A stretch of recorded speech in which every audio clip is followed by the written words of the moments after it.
So welcome back मेरे देश के भविष्य 10th स्टैंडर्ड वालों। लाइफ प्रोसेसेस को बहुत डिटेल में डिस्कशन कर चुके हैं और बहुत मजा आ रहा है। मजा आ रहा है ना? ऐसा तो नहीं जबरदस्ती में थोप रहा हूं तुम्हारे ऊपर। तो बच्चों, लास्ट वीडियो में हमने हार्ट के बारे में समझा था, हार्ट का फंक्शनिंग समझा था, हार्ट के अंदर सर्कुलेशन कैसे होता है, वो सब कुछ समझा था। बराबर है? तो 7 वीडियोस हो चुके हैं। आज है वीडियो नंबर 8। आज कुछ ये सारे टॉपिक्स डिस्कस करने वाले हैं। ठीक है? डायग्राम वापस बहुत मेहनत से मैंने बहुत सुंदर बनाया है। मैं जानता हूं तुम्हारा मन हो रहा होगा तारीफ करने का, लेकिन कोई बात नहीं। ठीक है? अगर अच्छा लगे तो कमेंट में बता देना, कोई बात नहीं। तो यहां से नहीं, बल्कि शुरुआत हम यहां से करने वाले हैं। वार्म ब्लडेड एनिमल्स और कोल्ड ब्लडेड एनिमल्स। अब ऐसा ना बुक में कहीं लिखा नहीं है, लेकिन बताया बहुत कुछ है उसके बारे में। ठीक है? तो इनडायरेक्टली ये सब चीजें थी, तो मैंने सोचा कि इसको थोड़ा उसी तरह से कवर कर लेते हैं। तो बातें खत्म, आते हैं मुद्दे पर। तो मुद्दा ये बता रहा है कि देखो, वार्म ब्लडेड एनिमल्स क्या होते हैं। तो animals who use energy to maintain body temperature, और कोल्ड ब्लडेड एनिमल्स वो होते हैं the animals whose body temperature depends on surrounding. मतलब क्या? जैसे कुछ एनिमल्स ऐसे होते हैं ना, सराउंडिंग का, उनके आसपास का जो माहौल है, जैसा टेम्परेचर है, उसके हिसाब से उनकी बॉडी का टेम्परेचर बैठ जाता है। ठीक है? लेकिन कुछ एनिमल्स ऐसे हैं जो सराउंडिंग के हिसाब से ना टेम्परेचर नहीं रहता उनका, उनकी बॉडी खुद टेम्परेचर मेंटेन करती है। ठीक है? एक पर्टिकुलर टेम्परेचर मेंटेन करके रखती है बॉडी। ठीक है? तो बॉडी के अंदर ऐसे फंक्शनिंग होती है। तो वो फंक्शनिंग कैसे होगी? उस फंक्शनिंग को, टेम्परेचर मेंटेन करने के लिए उसको क्या जरूरत पड़ेगी? एनर्जी की जरूरत पड़ेगी। किसकी जरूरत पड़ेगी? एनर्जी की। तो जैसे कि हम, ठीक है, आप ठंडे क्लाइमेट में रहो चाहे गर्म क्लाइमेट में रहो, आपकी बॉडी अपना एक पर्टिकुलर टेम्परेचर मेंटेन करके रखती है। ठीक है? टेम्परेचर बढ़ गया तो फीवर के लक्षण होते हैं। आजकल तो मतलब ऐसे बंदूक लगा के बैठे ही रहते हैं लोग, है ना? कहीं पर भी जाओ, ऐसे टेम्परेचर ज्यादा है भगा देंगे वहां से। ठीक है? तुम मतलब एक बॉम्ब की तरह दिखोगे उनको। तो बेसिकली वही है कि जो एनिमल्स है ना, जो एनिमल्स अपनी बॉडी का टेम्परेचर, ठीक है, कुछ प्रोसेसेस करके मेंटेन कर रखते हैं, ठीक है, उन्हें हम कहते हैं वार्म ब्लडेड एनिमल्स। ठीक है? इनकी एनर्जी की रिक्वायरमेंट ज्यादा होती है। ठीक है? इनकी एनर्जी की रिक्वायरमेंट ज्यादा क्यों ज्यादा है? क्योंकि वो अपनी बॉडी टेम्परेचर मेंटेन करने के लिए भी एनर्जी यूज करते हैं। पर ये एनिमल्स, कोल्ड ब्लडेड एनिमल्स जो हैं, ये अपने आप अपनी बॉडी का टेम्परेचर मेंटेन नहीं करते। ठीक है? इनका सारा बॉडी टेम्परेचर डिपेंड करता है उनके सराउंडिंग के टेम्परेचर पर। तो ये एनर्जी का यूज कम करते हैं।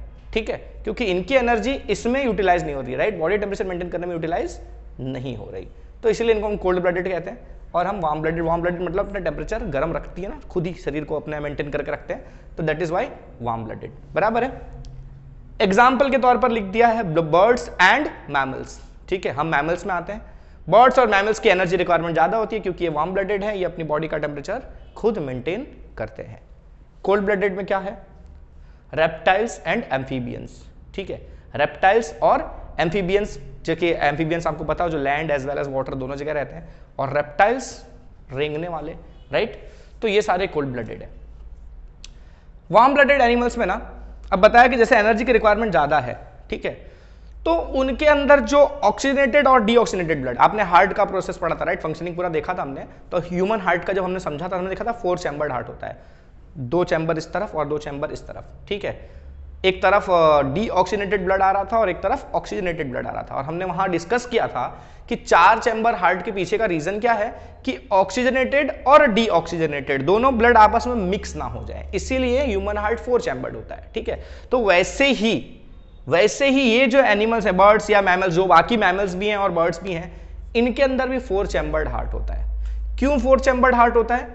क्योंकि ये लोग ऑक्सीजनेटेड और डीऑक्सीजनेटेड ब्लड का मिक्सिंग झेल नहीं सकते। क्यों? अगर ऑक्सीजनेटेड और डीऑक्सीजनेटेड ब्लड मिक्स होंगे ना, अगर वो मिक्स हो जाएंगे, तो जो एनर्जी की रिक्वायरमेंट है इनकी, ये पूरी नहीं हो पाएगी।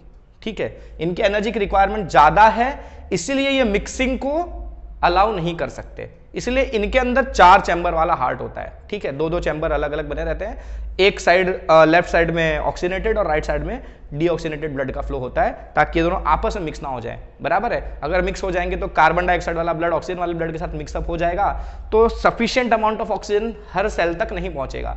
हर सेल तक सफिशिएंट अमाउंट ऑफ ऑक्सीजन नहीं पहुंचेगा, तो वहां पर जो रेस्पिरेशन की रिएक्शन होती है वो ढंग से नहीं हो पाएगी, और वो रिएक्शन पर ही तो हमारी एनर्जी डिपेंड करती है, उसी के साथ एनर्जी प्रोड्यूस होती है बॉडी बॉडी में, राइट। तो अगर सफिशिएंट ऑक्सीजन नहीं मिला तो सफिशिएंट एनर्जी प्रोड्यूस ही नहीं होगी, बराबर है। समझ में आ रही है मेरी बात? ध्यान से समझो।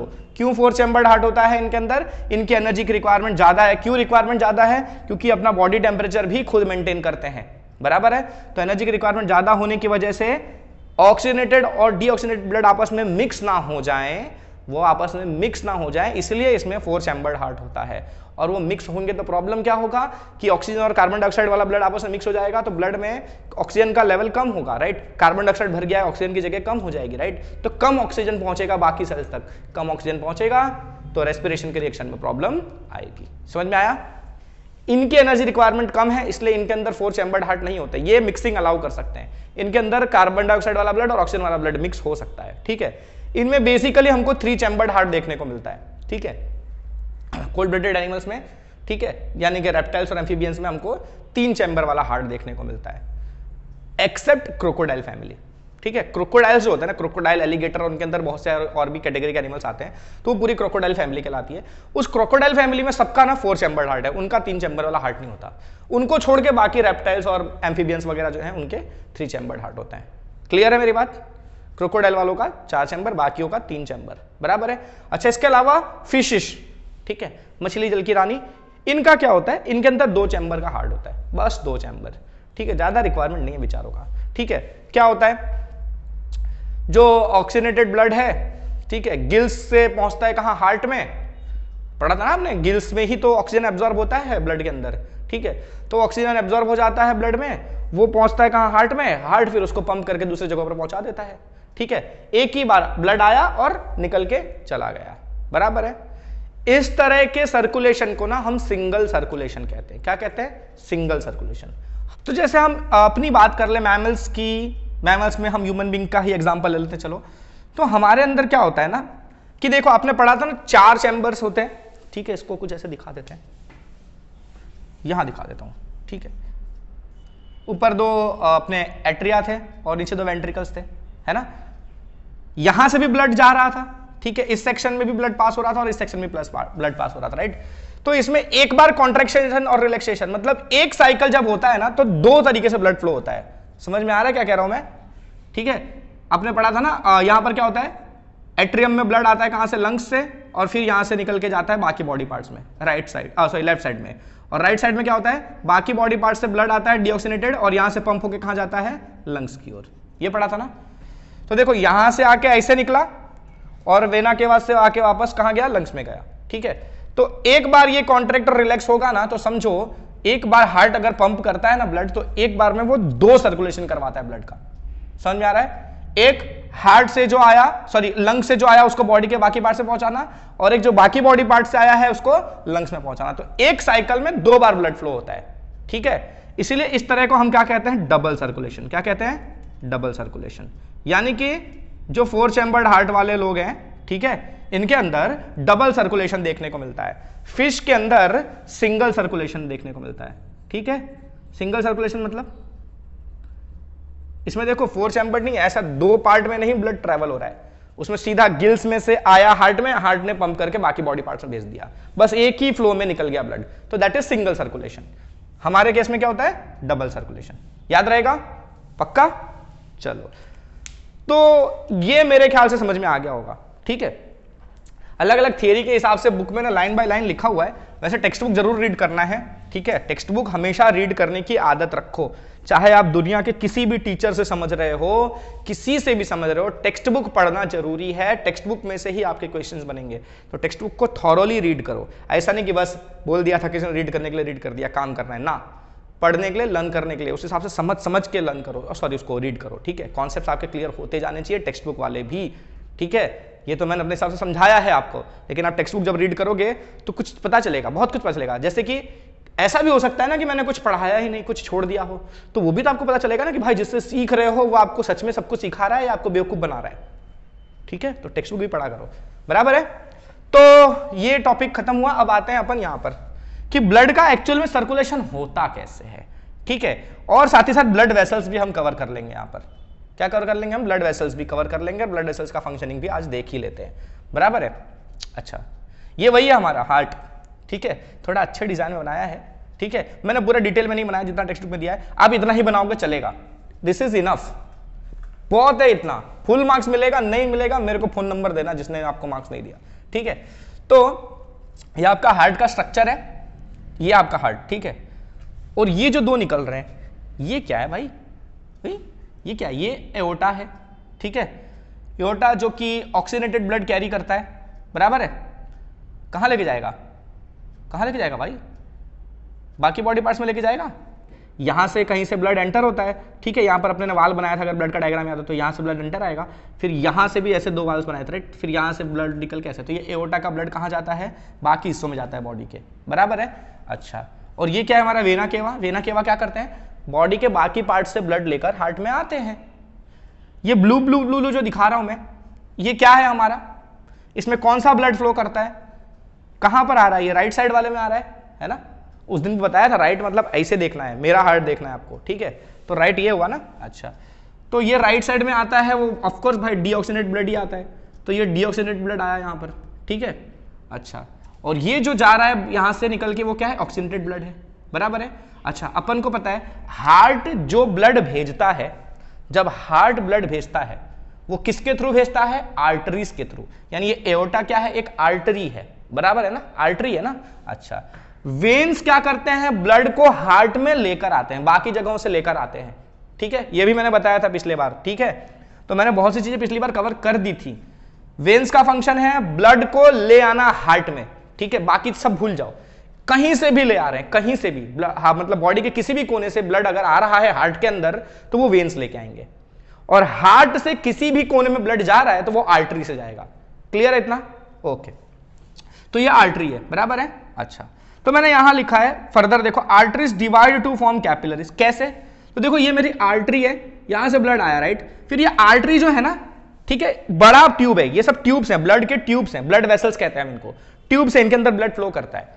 तो ये एक ट्यूब था, ठीक है, ये मोटा ट्यूब था। ये जब आगे जाएगा ना तो धीरे धीरे डिवाइड होता जाएगा, अलग अलग ब्रांचेस में, छोटे छोटे ब्रांचेस में ऐसा फैलता जाएगा। जैसे हमने वो लंग्स के अंदर देखा था ना, वो ब्रोंकाई फर्दर जाकर डिवाइड होकर ब्रोंक्यूल्स वगैरह बना लेते हैं, तो वैसे ही है ना, ये आर्टरी है ना, आगे जाते जाते डिवाइड होता जाता है छोटे छोटे पार्ट्स में, ठीक है। फिर जब वो ऑर्गन्स के पास पहुंचते हैं, ठीक है, जिस ऑर्गन में ब्लड सप्लाई जा रही है, अलग अलग ऑर्गन्स में पहुंचता होगा ये, ठीक है, इसके बहुत सारे ब्रांचेस अलग अलग ऑर्गन्स में पहुंचेंगे, ऑर्गन्स या टिश्यूज में पहुंचेंगे, तो वहां जाकर ये ना इतना छोटा छोटा डिवाइड हो जाता है ना कि इसका डायामीटर जो होता है ना, मतलब ऐसा जो गोल डायामीटर जो है ना, वो 1 सेल जितना होता है। कितना, 1 सेल, मतलब हमारी बॉडी के एक सेल का जो साइज होता है ना, ठीक है, हमारे बॉडी के सेल का, एक सेल का जो साइज होता है ना, उस साइज के ये आर्टरीज डिवाइड हो जाते हैं छोटे छोटे। ये आर्टरीज फर्दर डिवाइड होकर उतने छोटे छोटे पार्ट्स में बन जाते हैं। क्यों, तो देखो एक सेल पर पूरा का पूरा ब्लड जाकर वहां भर जाना चाहिए, ताकि सेल आराम से उसमें से अपना काम का सामान एब्जॉर्ब कर सके और अपना वेस्ट उसके अंदर वापस फेंक सके, डिफ्यूजन का प्रोसेस वहां पर हो सके। कहां पर, सेल्स पर। तो एक सेल को कंप्लीटली, जैसे ये मेरा सेल है, इसको मुझे कंप्लीटली ब्लड से घेरना है, तो मेरा जो ट्यूब है ना, जो ब्लड लेकर आ रहा है, वो इसको कवर कर लेगा, ठीक है। तो इतने ही साइज का मेरा वो ट्यूब रहेगा, ठीक है। पूरा ब्लड इसमें भरा है, पूरा एक्सचेंज हो गया, फिर ये ब्लड यहां से चला गया, बराबर है। तो ये जो चीजें हैं, ठीक है, ये जो साइज है हमारे वेसल्स का, वो किसके साइज, मतलब कितना होता है, एक सेल जितना थिक होता है, हमारी बॉडी के जो सेल्स होते हैं उनके साइज के बराबर होता है। उस ब्लड वेसल को हम कहते हैं कैपिलरी। क्या कहते हैं हम उसको, कैपिलरी। मतलब आपकी आर्टरी आई, आर्टरी बहुत सारे ब्रांचेस में डिवाइड होते, फर्दर जब सेल्स तक पहुंचती है तो उस एक सेल के साइज की जाती है, मतलब इतनी सारी कैपिलरीज बन जाती हैं, जितने जितने सेल्स हैं हर सेल के पास एक एक कैपिलरी पहुंच जाती है, बराबर है। तो वो कैपिलरीज, ठीक है, तो ये आया आपका, और ये बहुत सारे छोटे छोटे यानी कैपिलरीज में डिवाइड हो गया, ठीक है। अब वो हर सेल पर पहुंचा, ठीक है, सेल को ऑक्सीजन सप्लाई कर दिया, सेल में रेस्पिरेशन का प्रोसेस होता है, अपने पढ़ा था, रेस्पिरेशन का प्रोसेस निकाल, वहां पे बाय प्रोडक्ट क्या बनता है, CO2। CO2 सेल के काम का नहीं होता है, तो CO2 क्या करेगा, वो सेल क्या करेगा, वो CO2 रिलीज कर देगा ब्लड में। ये जो ब्लड आया था, यहां ऑक्सीजन दे दिया ब्लड ने उसको, सेल ने ऑक्सीजन ले लिया, रेस्पिरेशन कर लिया, CO2 प्रोड्यूस किया, CO2 दे दिया ब्लड में, वापस भर दिया लाके, ठीक है। तो ब्लड में CO2 भर गया, तो ये ब्लड अब कहां जाएगा, आगे जाना है इसको, तो यही कैपिलरीज, ठीक है, ये जो कैपिलरीज थी सेल्स के साथ ना, वो फर्दर आगे जाके फिर कंबाइन होने लगती हैं। यहां से आई थी तो डिवाइड होते होते होते छोटे छोटे ब्रांचेस बना गई थी, वो सेल्स तक पहुंची, सेल्स में सब हुआ, उसके बाद फर्दर आगे क्या होगा, ये कंबाइन होती जाएंगी और जाके क्या बना देंगी, वेन्स बना देंगी। समझ में आया। आर्टरीज आई, बहुत सारे ब्रांचेस बनाए जिसको हम कैपिलरीज कहते हैं, फिर वो कैपिलरीज फर्दर कंबाइन होकर क्या बना लेंगी, वेन्स बना लेंगी, ठीक है।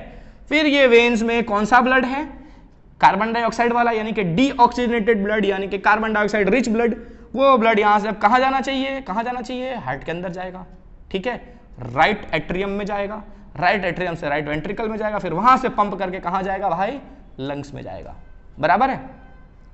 तो ये वाला साइकिल क्लियर है क्या आपका, पक्का क्लियर है, ठीक है। सारा का सारा एक्सचेंज यहां पर होता है कैपिलरीज में, ठीक है, आर्टरी आई कैपिलरी बनी, कैपिलरी फिर कंबाइन होकर वेन्स बना लेंगी, क्लियर है। तो देखा जाए तो ये पूरा एक ही चीज है ना, यही पाइप ले गए, छोटे छोटे पार्ट्स कर दिए, फिर उन्हीं पार्ट्स को जोड़ के फिर एक पाइप बना दिया, क्लियर है। अच्छा, एक खास बात आर्टरीज और वेन्स की आपको एक और याद रखनी है कि wall of arteries is thick and wall of veins is thin. Artery की जो वॉल्स होती है वो थिक होती है, मोटी मोटी वॉल्स होती है, मजबूत वॉल होती है। क्यों? क्योंकि यहां से हार्ट ना ब्लड को पंप करके भेजता है, ठीक है।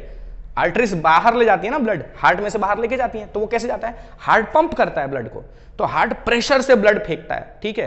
तो जब प्रेशर देता है ना हार्ट, ठीक है, तो ब्लड अगर प्रेशर से जा रहा है और वो वॉल अगर कमजोर हुई ना, थिन हुई ना, तो वो वॉल्स फट जाएंगी, डैमेज हो जाएगा, बराबर है। इसलिए वो थिक मसल्स की बनी होती हैं जो हमारी आर्टरीज हैं, मजबूत होती है, तो प्रेशर में वर्क करती हैं, इसलिए ये थिक होती हैं। फिर ये पूरा यहां पहुंचा, इसके बाद ये जाके कंबाइन होकर नॉर्मली ब्लड लेके पहुंचना है इनको। जो वेन्स है ना, उसमें ब्लड के अंदर प्रेशर नहीं होता ज्यादा, ठीक है, बहुत कम प्रेशर होता है। आर्टरी जितना प्रेशर नहीं होता, आर्टरी से कंपैरेटिवली बहुत कम प्रेशर होता है वेन्स में, इसलिए वेन्स की वॉल थिक नहीं होती, वो थिन ही होती हैं, वो आर्टरी के कंपैरिजन में कमजोर होंगी, बराबर है, क्योंकि इनमें ज्यादा प्रेशर है ही नहीं, तो ज्यादा प्रेशर है ही नहीं, तो इसलिए ज्यादा मजबूत बनाया ही नहीं है। तो मतलब कितने प्रिसीशन से बनाया है नेचर ने हमको यार, जहां जो चीज की जरूरत है वहां वो चीज बनाई है, जहां जिस चीज की जरूरत नहीं है वो नहीं बनाई है ना। ये भी मोटा बना देते क्या जा रहा था, लेकिन नहीं, इसके पीछे भी रीजन है, ठीक है। बहुत थिक बनेगी तो ब्लड का सप्लाई अच्छे से नहीं होगा, सब परफेक्टली प्लान करके बनाया हुआ है। पता नहीं कौन था यार, मिले तो पता चले। नहीं, अभी नहीं मिलना है, अभी टाइम है, बाद में मिलूंगा मैं बुढ़ापे के बाद। तो इस तरह का कुछ है। अब वैसा ही ऊपर भी होगा, जो मैंने लंग्स की बात कर दी, ठीक है, लंग्स के अंदर भी तो ऐसे ही होगा भाई, लंग्स में भी तो कैपिलरीज होती है, पढ़ा है ना, वो ब्रोंक्यूल्स के ऊपर जाकर, वो सॉरी अपना अल्वियोलाइज के ऊपर जाके, अल्वियोलाई के ऊपर जाके ऐसे कैपिलरीज थी, बताया था मैंने, है ना, richly supplied blood capillaries present होती हैं अल्वियोलाई में, वहां पर एक्सचेंज होता है। अच्छा, तो वो देखते हैं। तो देखो ये डीऑक्सीजनेटेड ब्लड आया यहां पर वेंट्रिकल से, फिर पीछे की तरफ से रास्ता था, डायग्राम याद देख लेना हार्ट का। तो ये निकला कहां, यहां से निकला, कहां जाएगा अब ये, लंग्स में जाएगा। हार्ट से बाहर जा रहा है ना, ये हार्ट से बाहर जा रहा है, तो ये क्या है, आर्टरी है। अच्छा, और आर्टरी ये जा कहां रही है, लंग्स में, और लंग्स से रिलेटेड आर्टरी को हम क्या कहते हैं, लंग्स से रिलेटेड हुआ यानी पल्मोनरी हुआ, और आर्टरी तो है ही, तो पल्मोनरी आर्टरी, पल्मोनरी आर्टरी कहां जा रही है, लंग्स में। तो ये कार्बन डाइऑक्साइड वाला ब्लड लेके कहां पहुंच गए, लंग्स में। फिर ये भी आर्टरी, जैसे यहां पर आर्टरी आई थी ना, फर्दर डिवाइड होकर कैपिलरीज बना लिया था, वैसे ये भी आर्टरीज डिवाइड हो के फर्दर कैपिलरीज बना लेगी, ठीक है। ये कैपिलरीज हमारी कहां है, लंग्स में होंगे, है ना, वो जाके एल्वियोलाई पर चिपक जाएंगे, वहां पर गैसेस का एक्सचेंज वगैरह होगा, कार्बन डाइऑक्साइड वाला ब्लड, मतलब कार्बन डाइऑक्साइड बाहर चला जाएगा ब्लड में से, ठीक है, और ऑक्सीजन ब्लड के अंदर एंटर हो जाएगा यहां पर, ठीक है। फिर वो ऑक्सीजन वाला ब्लड आ गया इसके अंदर, अब ये जो कैपिलरीज है फर्दर कंबाइन होती है आगे जाके, और वो वेन्स बना लेती हैं, जैसे यहां पर वेन्स बनाया था वैसे यहां पर वेन्स बना लिया। फिर ये वेन्स आए कहां पर, वापस से हार्ट के अंदर। तो ये वेन्स हार्ट में लेके आ रही है ब्लड, राइट, ब्लड लेके आ रही है हार्ट में, तो ये वेन्स है, ऑफकोर्स ये वेन्स है, और ये कहां से आ रही है, लंग से रिलेटेड है, इसलिए पल्मोनरी वेन है, क्लियर है, पक्का। तो ये जो है ना, ये वाला ऐसा गोजू गोजू कर देने का कुछ भी, ये ट्यूब बनाने का गोजू गोजू, ये ट्यूब बनाने का गोजू गोजू, तो है क्या, एक हार्ट बनाओ बीच में, ऐसे दो निकालो, ऐसे दो निकालो, सिंपल है, और यहां के गूंज दो, हो गया डायग्राम, बराबर है। तो ये पूरा फंक्शनिंग क्लियर है, ब्लड का सर्कुलेशन कैसे होता है, हमारे लंग्स के अंदर ब्लड कैसे जाता है, और बाकी जगहों पर ब्लड कैसे सर्कुलेट होता है, क्लियर है। हार्ट के फंक्शन के बाद हमने ब्लड का सर्कुलेशन भी देख लिया, warm blooded cold blooded animals के हिसाब से, मतलब ये भी देख लिया कि क्या क्या फीचर्स हैं, क्यों मैमल्स का और बर्ड्स का बॉडी का एनर्जी रिक्वायरमेंट ज्यादा है, और एनर्जी रिक्वायरमेंट होने की वजह से हमने 4 चैम्बर हार्ट वगैरह ये सब डिस्कस कर लिया, क्लियर है, ओके। तो अब इस टॉपिक को यहां रोकते हैं, अगला टॉपिक बहुत जल्द, अति शीघ्र आएगा, ठीक है। तो तब तक के लिए थोड़ा सा संयम रखें, पेशेंस रखें मतलब, और पढ़ाई करें। डाउट है, तकलीफ है, कमेंट सेक्शन खुला हुआ है, मैं रिप्लाई दूंगा। अब सोच रहे होगे बहुत से लोग कि हम रिप्लाई मैसेज मतलब कमेंट करते हैं, आप रिप्लाई नहीं देते हो, तो वो यार नॉर्मल बातों का रिप्लाई नहीं देता, लेकिन अगर आप क्वेश्चंस पूछोगे तो मैं रिप्लाई जरूर दूंगा। तो अगर क्वेश्चन है तो पूछिए और पढ़िए, और ठीक है यार, कितना ज्ञान दूं तुमको, चलो बाय।